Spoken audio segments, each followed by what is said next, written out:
Anda mencari melalui jalur sensasi. Saya tidak mau melakukan itu. Bahwa kita viral harus prestasi. Saya dikenal banyak orang, mengislamkan banyak orang, tapi saya dikenal sebagai tokoh yang toleran. Ada 7 provinsi yang mayoritas banyak orang non-Islam itu menggelar survei, Mas. 7 kiai yang paling dihormati di kalangan orang Nasrani.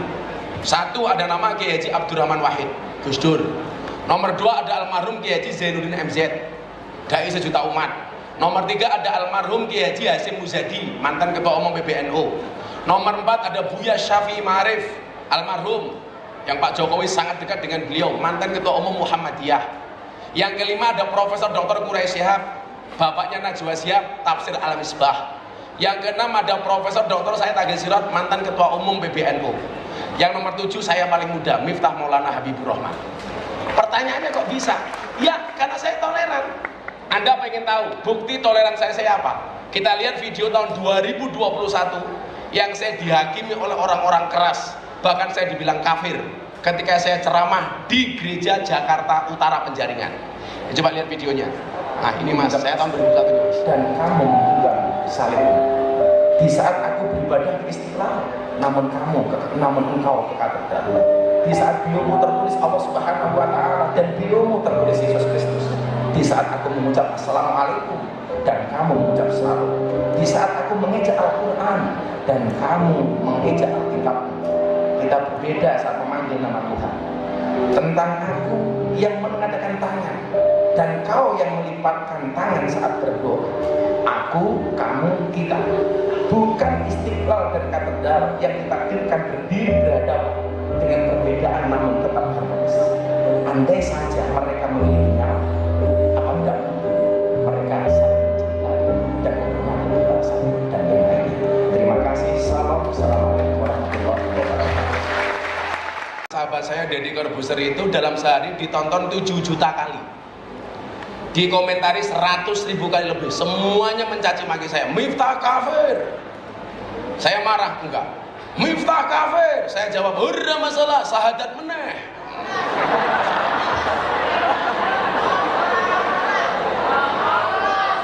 Malos rarewel ya lihat.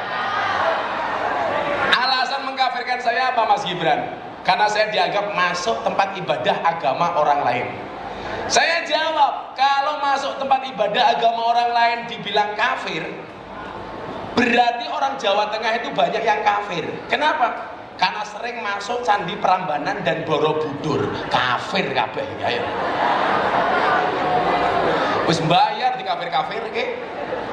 Saya kemarin mengucapkan selamat Natal bagi yang melakukannya. Rayakanlah Natalmu dengan sukacita dan bahagia sebagaimana aku sukacita dan bahagia merayakan Idul Fitriku. Orang bilang Miftah Kristen. Saya jawab, siapa yang bilang? Buktinya kemarin 10 November saya mengucapkan selamat Hari Pahlawan, saya juga tidak jadi Avenger. Saya mengucapkan selamat Hari Ibu, saya juga tidak jadi ibu. Kamu yang jomblo mengucapkan teman kamu selamat menikah, kamu tetap jomblo.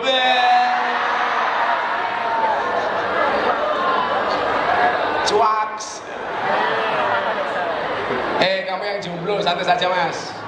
Akan datang satu saat kamu akan dipertemukan dengan orang yang tepat, yang kedatangannya untuk menetap bukan karena nafsu sesaat.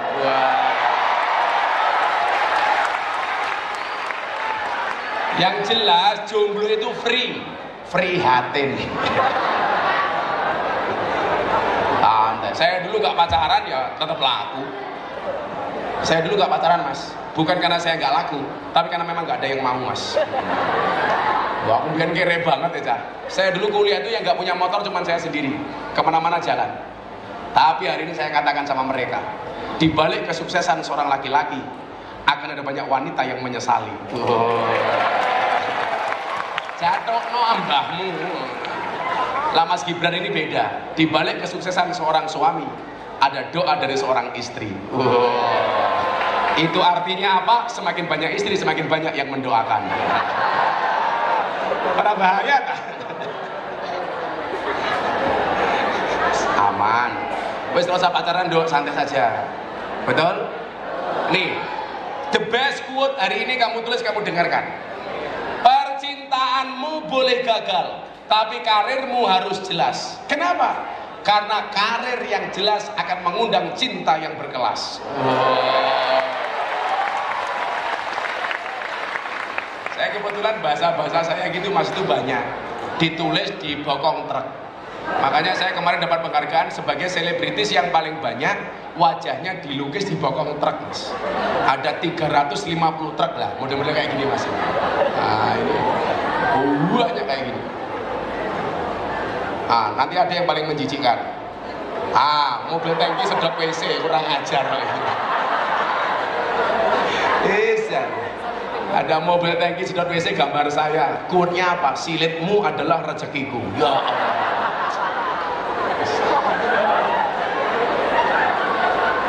Angel. Dan pendapat, mereka hanya mengambil satu pendapat dan menyalahkan orang lain. Ternyata ini tidak hanya persoalan keagamaan, juga kebangsaan. Makanya coba Anda lihat, orang berbeda itu sebenarnya boleh kok. Yang nggak boleh itu adalah bercerai-berai dan bermusuhan. Contoh dalam berbangsa, Anda itu berbeda dengan Pak Jokowi sebagai presiden itu boleh, sah. Tapi persoalannya di Indonesia itu satu, orang itu kalau sudah seneng, seburuk apapun tidak akan mengubah pandangan cintanya. Tetapi kalau orang itu sudah benci, sebaik apapun tidak akan merubah kebenciannya. Orang bilang, Pak Jokowi anti kritik. Saya termasuk orang yang pernah memberikan kritikan kepada Pak Presiden ketika ada keputusan Presiden tentang legalitas miras mas. Waktu itu kan ramai, kontroversi. Saya konferensi pers, saya bilang, Bapak Presiden yang terhormat, saya Miftah Maulana Habibur Rahman dengan ini menyatakan dengan tegas menolak legalitas miras. Kenapa? Karena keharaman khamr dalam Al-Quran itu qat'i mutlak, tidak bisa ditawar-tawar. Bagi saya, minuman keras yang halal dan layak untuk dikonsumsi hanya satu. Apa? Es batu. Minuman keras mas, atos. Pak Praktik malam itu telepon saya, Gus, masukkan Gus Miftah diterima sama Presiden, besok keputusan Presiden dibatalkan. Ini menunjukkan apa? Pak Jokowi juga mendengar rakyatnya. Yang menjadi problem itu adalah kita itu kalau sudah tidak seneng, cara menyampaikannya itu kasar, tidak dengan cara yang baik. Harusnya yang kita kritisi kebijakannya, tapi yang kita serang adalah personalnya, yang kita serang fisiknya, yang kita serang orangnya. Anda boleh nggak setuju dengan Mas Gibran sebagai wali kota, keputusannya Anda boleh kemudian berbeda pendapat, tetapi yang dikritisi itu kebijakannya mas, bukan personal orangnya. Ini kesalahan kita. Kalau orang menganggap dirinya paling benar kemudian orang lain salah, ini jelas orang yang mulai terpapar paham radikal. Sholatlah kamu sebagaimana aku sholat. Ternyata mohon maaf, walaupun sumbernya sama Kanjeng Nabi, beda-beda. Contoh orang takbiratul ihram, sunahnya kan begini. Karena sunnah bentuk takbir beda-beda. Ono sing dua ya Allah. Coba kalau kamu besok ke Mekah ke Madinah, di Masjid Nabawi itu orang sholat bentuknya macam-macam. Ada yang takbirnya Allahu Akbar, ada yang angkat tangan tinggi Allahu Akbar. Ono sing koyo pencak silat Allahu Akbar. Ada lagi yang model kayak nyegat bis kota Allah. Padahal sumbernya satu. Contoh lagi umpamanya orang sedekap. Orang sedekap dalam sholat itu hukumnya apa? Sunnah apa wajib? Orang sedekap dalam sholat hukumnya sunnah apa wajib? Sunnah. Ya wajib. Makanya Allahu Akbar boleh. Tapi ora sama tambahi siap gerak ya aja. Karena ini sunnah, bentuknya macam-macam. Kalau sunnahnya di bawah dada, di atas pusat, tangan kanan menggenggam tangan kiri, Allahu Akbar. Karena sunnah bentuknya macam-macam. Ono sholat subuh kademen Allahu Akbar, kademen bro, katisen. Poso wetenge lara mbak bae Allahu Akbar. Oh iya, nyakali weteng sing dhuwur banget ya ono Allahu Akbar. Ketoke ra entuk BLT iki misalnya. Ono mana sing kisar banget Allahu Akbar. flu burung.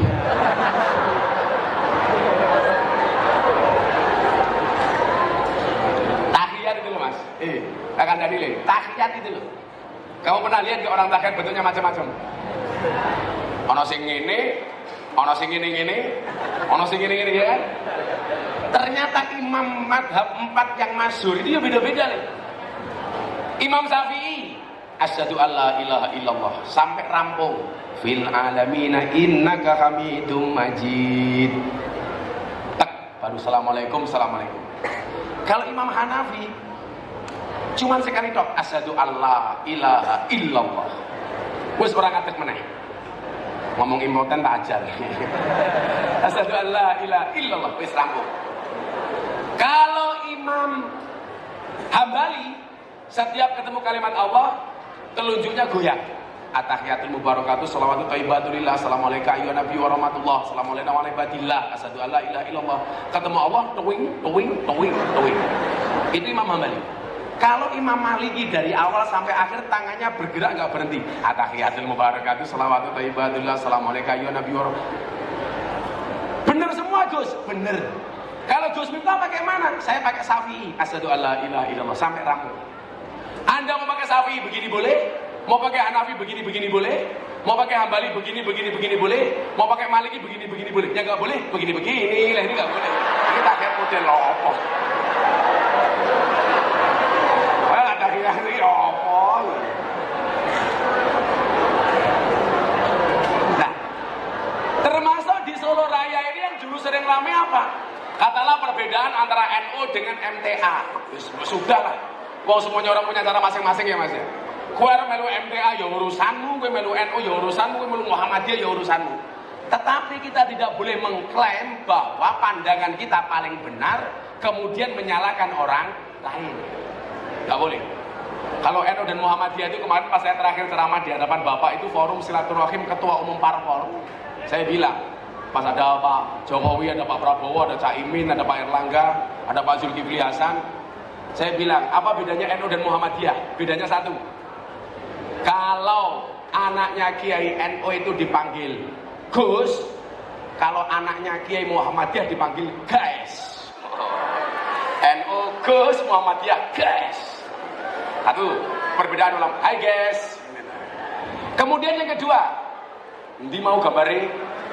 Nah ini tidak punya dasar keilmuan. Rata-rata orang radikal itu Tony Boster, waton muni ndobose banter, becak tanpa pin, waton jeplak tanpa mikir, ban becak tanpa pelek, waton jeplak nganggo utek, jarkoni iso ngajar iso nglakoni, gajah dibelangkoni, ora sedeng, gede ndas, gak punya dasar keilmuan. Lanjut. Kemudian orang radikal itu eksklusif. Ciri lainnya suka eksklusif dalam berkelompok, cenderung merasa kelompoknya saja yang berada di jalan yang lurus dan merasa paling benar. Ini namanya fanatisme buta. Gak boleh taksub dalam agama ini. Ini eksklusif. Makanya besok ini kita pemilu di Solo Raya harus kondusif. Apapun perbedaan partainya, perbedaan calegnya, perbedaan pilpresnya, tetap harus rukun. Setuju? Gak boleh saling menyalahkan. Gak boleh merasa paling benar. Kemudian yang keempat, ini yang bahaya Mas Gibran. Orang radikal itu anti Pancasila. Kalau kelompok Islam radikal biasanya akan menentang ideologi Pancasila karena dianggap salah dan tidak menerapkan syariat Islam. Contoh, orang yang menganggap Pancasila itu tidak boleh. Ada ustadz yang mengatakan begini mas, Pancasila, sebut Pancasila bid'ah, orang kafir cinta tanah air, kita cinta Madinah. Ini hati-hati. Orang yang mengatakan Pancasila itu tidak cocok dengan Indonesia, ini jelas orang yang tidak memahami sejarah. Pancasila itu prosesnya panjang. Pancasila itu ikhtiar hebat dari orang-orang terdahulu, dari founding fathers. Kemudian apa? Orang-orang begini tidak mencintai tanah airnya, selalu saja membangga-banggakan bangsa lain. Madinah hebat, Palestina hebat. Tetapi ketika mencintai Indonesia, dia mengatakan cinta tanah air tidak ada dalilnya. Coba kita lihat sejarah. Nabi Muhammad hijrah dari Mekah ke Madinah. Begitu beliau berangkat dari Mekah, mata beliau menatap kota Mekah dengan mengatakan apa? Wallah, innaki la ahabbul ardi ilayya, demi Allah kamu tanah Mekah adalah tanah yang paling aku cintai. Begitu masuk kota Madinah, tangannya diangkat berdoa, Allahumma habib ilainal Madinah ka hubbina ila Makkah wa asyad. Ya Allah ya Rabb, anugerahkanlah aku mencintai kota Madinah sebagaimana aku mencintai kota Makkah. Pertanyaannya begini, kenapa Nabi Muhammad mencintai tanah air? Jawabannya sederhana, karena Nabi Muhammad lahir di Arab, besar di Arab, hidup di Arab, berjuang di Arab, dan beliau meninggal di Arab serta dimakamkan di tanah Arab. Itulah alasan kenapa Nabi mencintai tanah Arab. Pertanyaannya, kenapa kita mencintai Indonesia? Karena kita lahir di Indonesia, besar di Indonesia, hidup di Indonesia, bekerja di Indonesia, berjuang di Indonesia, mati dimakamkan di Indonesia. Itulah alasan kita mencintai Indonesia. Kamu gak semangat Indonesia? Semangat dong, jangan marah semangat. Itulah alasan kenapa kita mencintai Indonesia. Coba, untuk mencintai Indonesia kamu tanya dalil. Ketika Palestina dibom sama Israel, kamu bela Palestina tidak nyari dalil, kan pekok itu. Untuk mencintai negaramu kamu cari-cari dalil, untuk mencintai negara lain kamu tidak cari dalil. Padahal apa? Hubbul waton minal iman. Mencintai negara itu bagian dari iman. Terakhir, nomor 5, ciri orang radikal itu memusuhi orang yang beda agama. Orang radikal kiranya kurang memahami konsep pembagian kafir. Semua orang kafir selain muslim itu musuh agama, harus diperangi, bahkan halal nyawanya. Gak ada nih. Nabi Muhammad itu toleran. Coba saya mau tanya begini, boleh gak orang Islam menerima pemberian dari orang non Islam? Boleh gak orang non Islam menerima pemberian dari orang Islam? Boleh. Saya tadi matur sama Mas Wali, kalau besok Mas Wali Kota datang ke pondok saya pas ulang tahun pondok, Anda akan menyaksikan kampung yang aneh. Kampung saya itu 60% Katolik, Mas. Selatan rumah saya itu rumahnya pendeta, utara rumah saya itu kuburan. Dan seumur hidup saya tidak pernah bertengkar dengan tetangga utara saya. Kuburan. Dan kita akur di situ. Adik-adik, lihat analogi saya yang paling sederhana kenapa kita harus akur orang Indonesia. Indonesia itu rumah besar. Di dalam rumah besar ini ada 6 kamar. Islam, kamar Islam, Kristen, ada nggak ya teman-teman kita Kristen yang hadir hari ini? Keren. Ada kamar Katolik, ada teman-teman kita Katolik yang hadir hari ini? Good. Ada kamar Hindu, ada kawan-kawan kita Hindu? Satu. Ada kamar Buddha, ada kawan Buddha? Tidak. Ada Konghucu, ada nggak yang Konghucu? Nah, kalau yang di depan ini jelas Darmo Gandul atau Gandul Mbah Darmo. Saya meyakini Indonesia itu akan baik-baik saja kalau orang Indonesia itu kembali ke kamarnya masing-masing. Nggak usah ngurusi kamarnya orang lain. Setuju?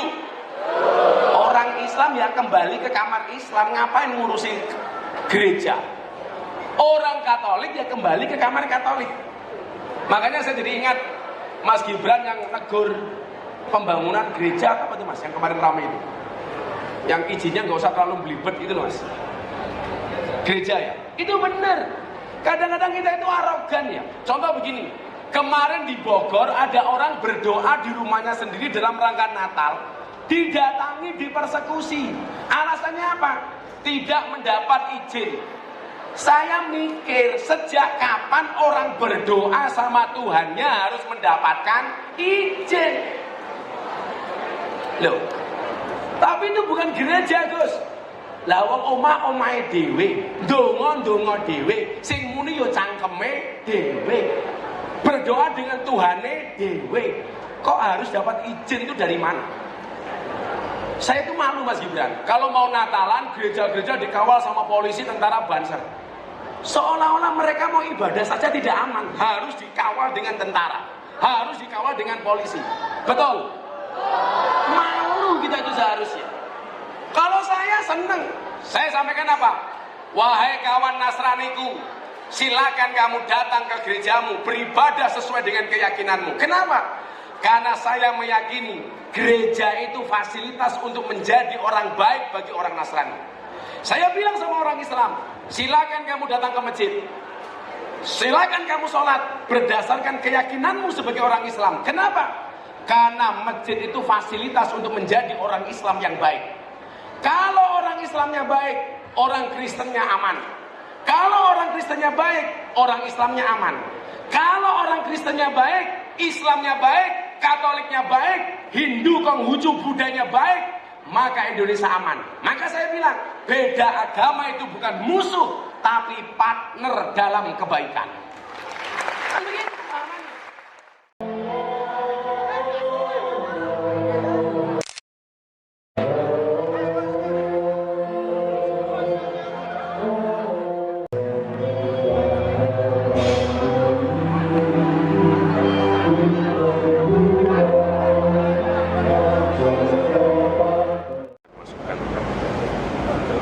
Dan sharing ilmu ke anak-anak kami.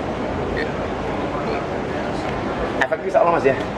Bisa lebih diramaikan lagi. Bisa lebih diramaikan lagi. Bisa diramekan atau dirutinkan? Kalau rutin beliau kan super sih. Mungkin nanti bikin yang lebih besar lagi di lain kesempatan, di venue yang lebih besar. Untuk warga umum Mas? Termasuk untuk ASN? Tadi saya di dalam sempat ngobrol sama Mas Gibran, kita mau bikin acara besar insya Allah nanti di Beteng atau di mana lah untuk bisa, kan ya kajian seperti ini kan kita umum Mbak, bahkan teman-teman yang non Islam pun juga bisa datang karena kita tidak segmented untuk umat Islam tapi untuk Indonesia. Nah, oke ya, thank you ya. Mas Gibran apa langsung? Langsung. Videonya masih di aliran. Oh gitu. Siap. Satu dulu. Jawab dulu. Nanti kasih undangan ya. Ulang tahun dulu. Assalamualaikum.